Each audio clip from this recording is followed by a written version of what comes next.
നമസ്കാരം. ചാനൽ 5+ലേക്ക് സ്വാഗതം. ഞാൻ നാസർ ബേപ്പൂർ. വരുന്ന മാസം 23-ന് ജർമ്മനിയിൽ പൊതു തെരഞ്ഞെടുപ്പ് നടക്കുകയാണ്. അമേരിക്കയെ തെരഞ്ഞെടുപ്പ് പ്രഖ്യാപിച്ചപ്പോൾ തന്നെ അവിടെ ഡൊണാൾഡ് ട്രംപ് ജയിക്കുമെന്ന് ഞാൻ പറഞ്ഞിരുന്നു. അതുപോലെ ഇതാ എഴുതി വെച്ചോളൂ, ജർമ്മനിയിൽ നിലവിലുള്ള സോഷ്യൽ ഡെമോക്രാറ്റിക് പാർട്ടിയും അതിൻ്റെ നേതാവ് ഒലഫ് ഷോൾസും പരാജയപ്പെടും.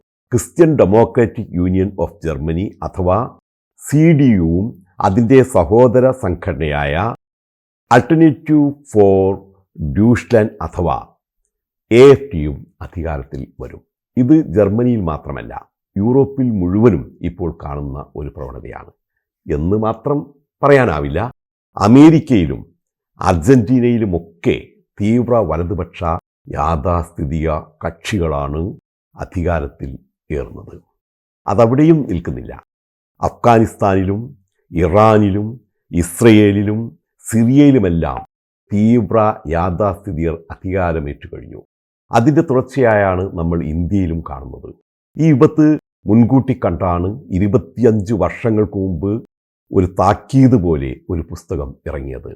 ഹെർബർട്ട് ക്രിസ്റ്റൽറ്റ്, ആന്റണി ജെ മെക്കൽ എന്നിവർ ചേർന്നെഴുതിയ ഒരു പ്രവചനം പോലെ സത്യമായ ഗ്രന്ഥം the radical right in western Europe. യൂറോപ്പിനെ മുഴുവനും തീവ്ര വലതുപക്ഷ യാഥാസ്ഥിതികർ ഗ്രസിക്കുമെന്നും ദേശസ്നേഹവും രാജ്യപുരോഗതിയും അയൽരാജ്യങ്ങളോടുള്ള വിദ്വേഷവും വളർത്തിയെടുത്ത് അധികാരത്തിലേറുന്ന അവരുടെ യഥാർത്ഥ ലക്ഷ്യം ജനങ്ങളുടെ താൽപ്പര്യത്തെക്കാളേറെ മത താൽപ്പര്യങ്ങൾ നടപ്പിലാക്കുന്നതിലും അതിലേറെ സ്വാർത്ഥ സാമ്പത്തിക നേട്ടത്തിലുമായിരിക്കുമെന്നും അതൊരു നാശത്തിൻ്റെ സൂചനയാണെന്നുമൊക്കെ ഇതിൽ 25 വർഷങ്ങൾക്ക് മുമ്പ് വളരെ കൃത്യമായി പ്രവചിക്കുന്നുണ്ട്. അതിപ്പോൾ യാഥാർത്ഥ്യമായി കൊണ്ടിരിക്കുകയാണ്. മറ്റു രാജ്യങ്ങളിൽ യാഥാസ്ഥിതികർ അധികാരത്തിൽ ഏറിയതിലല്ല, ജർമ്മനിയിൽ വലതുപക്ഷം യാഥാസ്ഥിതികരായിട്ടുള്ള വലതുപക്ഷം അധികാരത്തിലേറുന്നതാണ് എന്നെ അതിശയിപ്പിക്കുന്ന ഒരു കാര്യം. കാരണം വലതുപക്ഷ യാഥാസ്ഥിതികർ അധികാരത്തിലേറിയാലുള്ള വിപത്തുകൾ ഏറ്റവും കൂടുതൽ അറിഞ്ഞവരാണ് ജർമ്മൻ ജനത. ഒന്നാം ലോക മഹായുദ്ധാനന്തരമുള്ള വെയ്മർ ജനാധിപത്യത്തോടുള്ള വെറുപ്പിൽ നിന്നാണ് നാസികളും ഹിറ്റ്ലറും ജനിക്കുന്നത്. അവിടുത്തെ ജൂത ന്യൂനപക്ഷത്തോടുള്ള ക്രിസ്ത്യൻ ജനങ്ങളുടെ വിദ്വേഷം ആളിക്കത്തിച്ചാണ് ഹിറ്റ്ലർ അത് നേടിയെടുത്തത്. നാസിസം ജർമ്മനിയെ നാശത്തിലേക്കാണ് നയിച്ചത്. ഇത് കണ്ടറിഞ്ഞതോടെ ആ രാജ്യത്തിൻ്റെ തുറന്നുള്ള നേതാക്കൾ യാഥാസ്ഥിതിക വലതുപക്ഷ മനോഭാവത്തെ നിഷ്കരുണം തൂത്തെറിയുകയാണുണ്ടായത്. അങ്ങനെ തുടച്ചു നീക്കിയ വിപത്താണ് ജർമ്മനിയിൽ വീണ്ടും തലപൊക്കുന്നത് എന്നോർക്കണം. ഫാസിസത്തിൻ്റെ ദുരിതം ഏറ്റവുമേറെ അനുഭവിച്ച മറ്റൊരു രാജ്യമാണ് ഇറ്റലി. രണ്ടാം ലോക മഹായുദ്ധാനന്തരം ഫാസിസത്തെ തൂത്തെറിഞ്ഞ രാജ്യം. എന്നാൽ അവിടുത്തെ ഇപ്പോഴത്തെ അവസ്ഥ പരിതാപകരമാണ്. ഇറ്റാലിയൻ പ്രധാനമന്ത്രി ജോർജിയ മെലോൺ തൻ്റെ രാഷ്ട്രീയ ജീവിതം ആരംഭിച്ചത് ഇറ്റാലിയൻ ഫാസിസത്തെ പുനരുജ്ജീവിപ്പിക്കാൻ ശ്രമിച്ച പ്രസ്ഥാനങ്ങളിലൂടെയാണ് എന്നോർക്കണം. 80 വർഷം മുമ്പ് മുസോളിനി സ്ഥാപിച്ച ഫാസിസ്റ്റ് കക്ഷിയുടെ പിന്തുടർച്ച അവകാശപ്പെടാവുന്ന തീവ്ര വലതുപക്ഷ യാഥാസ്ഥിതിക പാർട്ടിയായ ബ്രദേഴ്സ് ഓഫ് ഇറ്റലിയാണ് അവിടെ ഭരിക്കുന്നത്. ഇറ്റലിയിലും ജർമ്മനിയിലും മാത്രമല്ല, ഇംഗ്ലണ്ടിലും നെതർലൻഡ്സിലും ഹംഗറിയിലും സ്വീഡനിലും പോളണ്ടിലുമെല്ലാം ഇടതുപക്ഷ കക്ഷികളെ പിന്നിലാക്കി വലതുപക്ഷ യാഥാസ്ഥിതിക പാർട്ടികൾ മുന്നേറിക്കൊണ്ടിരിക്കുകയാണ്. അതിനെ കയ്യിലെടുക്കാൻ തന്നെയാണ് കഴിഞ്ഞ ദിവസം US പ്രസിഡന്റ് ഡൊണാൾഡ് ട്രംപ് അമേരിക്കയ്ക്ക് ക്രിസ്തുദേവന്റെ സഹായമില്ലാതെ മുന്നോട്ട് പോകാനാവില്ല എന്ന് പ്രഖ്യാപിച്ചത്.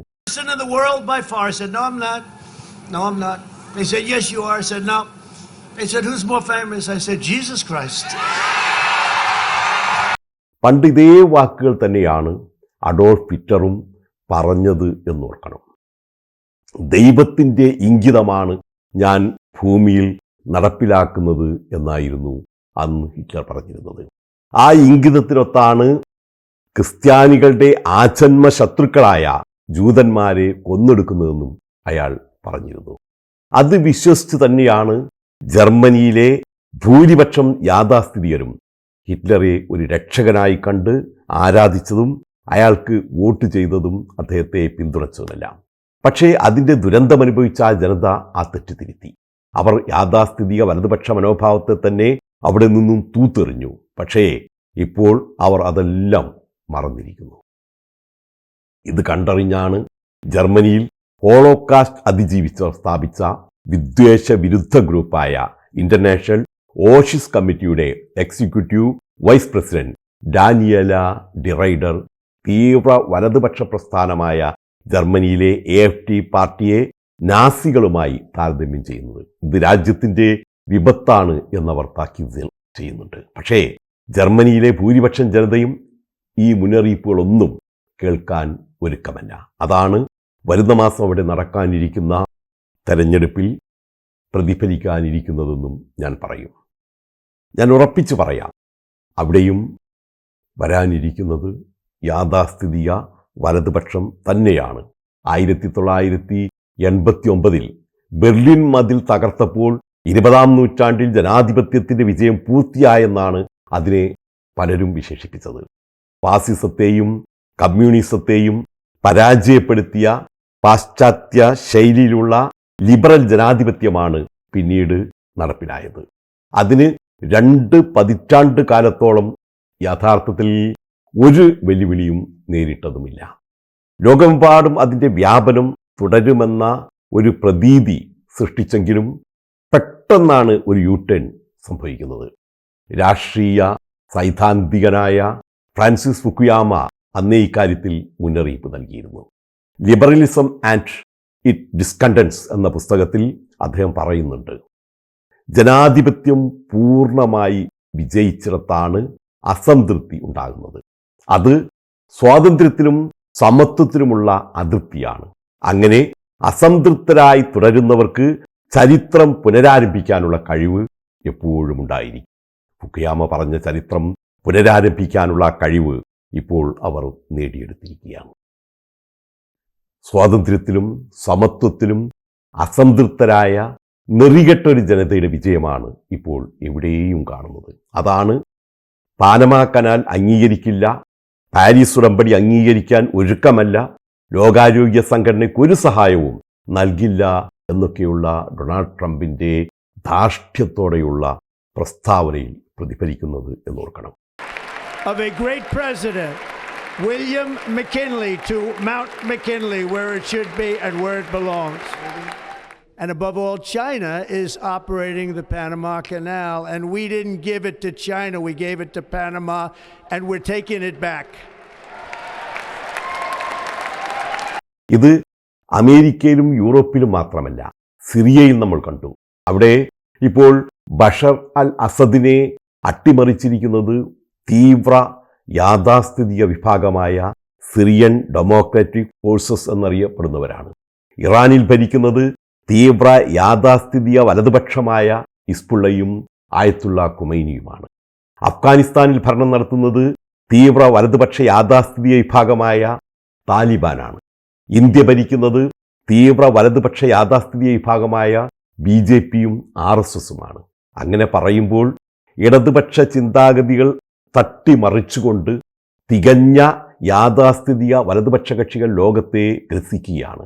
പ്രത്യക്ഷത്തിൽ ശത്രുക്കളെന്ന് തോന്നുന്ന അവർ പരസ്പരം സഹായിച്ചാണ് ഇത്തരം സർക്കാരുകളെ പ്രതിഷ്ഠിക്കുന്നത് എന്നതും ഒരു വിരോധാഭാസമാണ്. ക്രിസ്ത്യാനികളും മുസ്ലിങ്ങളും ജൂതന്മാരും ഹിന്ദുക്കളുമെല്ലാം വിരുദ്ധരാണെന്നും ശത്രുക്കളാണെന്നും ചൂഷകരാണെന്നും ഒക്കെ പ്രചരിപ്പിച്ചാണ് അവർ അധികവും അധികാരത്തിൽ ഏറുന്നത്. എന്നാൽ അവശ്യഘട്ടങ്ങളിൽ ഇവർ പരസ്പരം കൈകോർക്കുന്നുമുണ്ട്. സിറിയയിലും അഫ്ഗാനിസ്ഥാനിലുമെല്ലാം നമ്മൾ കണ്ടത് അതാണ്. അറബ് വസന്തം എന്ന പേരിൽ അറബ് രാജ്യങ്ങളിൽ വാസ്തവത്തിൽ നടന്നത് ഇസ്ലാമിക യാഥാസ്ഥിതിക വലതുപക്ഷത്തിൻ്റെ മുന്നേറ്റമാണ്. അതിനെ കയ്യഴിഞ്ഞ് സഹായിച്ചത് അമേരിക്കയാണ് എന്നോർക്കണം. ഏതായാലും ഇത്തവണ ഡൊണാൾഡ് ട്രംപ് പറഞ്ഞ ഒരു കാര്യം എനിക്ക് ഇഷ്ടപ്പെട്ടു. ഇനി ആരും അമേരിക്കയുടെ ചെലവിൽ യുദ്ധം ചെയ്യണ്ട എന്നതാണ് അത്. ട്രംപ് ആത്മാർത്ഥമായാണ് അത് പറഞ്ഞതെങ്കിൽ അത് ലോക സമാധാനത്തിനുള്ള ഒരു ആഹ്വാനമാണ് എന്ന് ഞാൻ പറയും. കാരണം ഇതുവരെ ലോക പോലീസ് ചമഞ്ഞ് ലോകത്തെവിടെയും സമാധാനത്തിൻ്റെ വെളിച്ചം ഊതിക്കെടുത്തിയതിൽ ഒരു പ്രധാന പങ്ക് വഹിച്ചത് അമേരിക്കയാണ്. ഇസ്രയേലിൻ്റെ മൊത്തം സൈനിക ചെലവിൻ്റെ 18% വഹിക്കുന്നത് അമേരിക്കയാണ്. അതൊക്കെ ഒന്ന് അവസാനിപ്പിക്കാമെങ്കിൽ, ഇടതുപക്ഷ വിരോധവും വെച്ച് തീവ്രവാദികൾക്ക് രഹസ്യമായി സൈനിക സഹായം ചെയ്യാതിരുന്നാൽ, ലോകമെമ്പാടുമുള്ള പിന്തിരിപ്പൻ യാഥാസ്ഥിതിക വലതുപക്ഷത്തിന് നിർലോഭമായ പിന്തുണയേകാതിരുന്നാൽ മാത്രം മതി ലോകം സമാധാനത്തിലേക്ക് പതിയെ നീങ്ങുക തന്നെ ചെയ്യും. പക്ഷേ ഇപ്പോൾ തുറന്നുവിട്ടിരിക്കുന്ന വലതുപക്ഷ യാഥാസ്ഥിതിക വർഗീയത എന്നത് ഒരു ഭൂതം തന്നെയാണ്. കുടത്തിൽ നിന്നും തുറന്നുവിട്ടാൽ ഉള്ളിലേക്ക് തിരികെ കയറ്റാൻ അസാധ്യമായ ഭൂതം. താൽക്കാലികമായി ക്രിസ്ത്യൻ, മുസ്ലിം, ജൂത, ഹിന്ദു യാഥാസ്ഥിതിക വലതുപക്ഷ പ്രതിലോമ കക്ഷികൾക്ക് വിജയമുണ്ട്. അതിലവർ ആഹ്ലാദഭരിതരുമാണ്.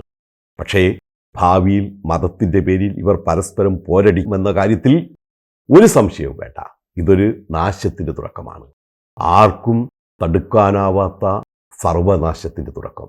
ഫുകുയാമ പറഞ്ഞ പോലെ ചരിത്രത്തിൻ്റെ ചാക്രികമായ തനിയാവർത്തനം എന്ന് മാത്രം ഞാനിപ്പോൾ ഓർമ്മിപ്പിക്കുന്നു. നന്ദി, നമസ്കാരം.